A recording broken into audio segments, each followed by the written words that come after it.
I said, when you say just such a thing as good, aren't you assuming there's such a thing as evil? That is correct, he said.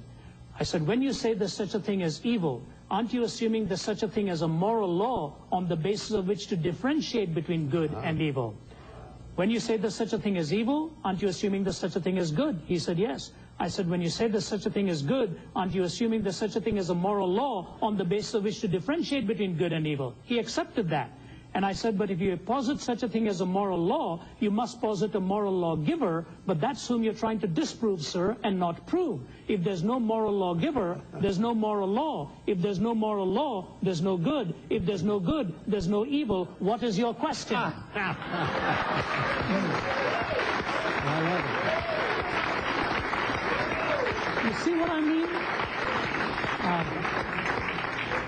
And the truth is, they smuggle in their assumptions. Yes. Because it is unlivable, as I said earlier on. And in the Q&A, he stood there right in front in the Harvard audience. I said, you've just bought into my worldview. He said, I guess so.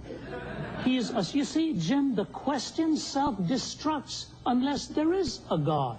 So what you have to demonstrate is, how with God who exists in this universe can you explain the reality of evil? And that, of course, takes you all the way to the cross, and how in the message of the cross, evil was dealt with, forgiveness was offered, and the life of Christ comes and now lives within me to counter evil, to live for the good, and stop the force of evil around us.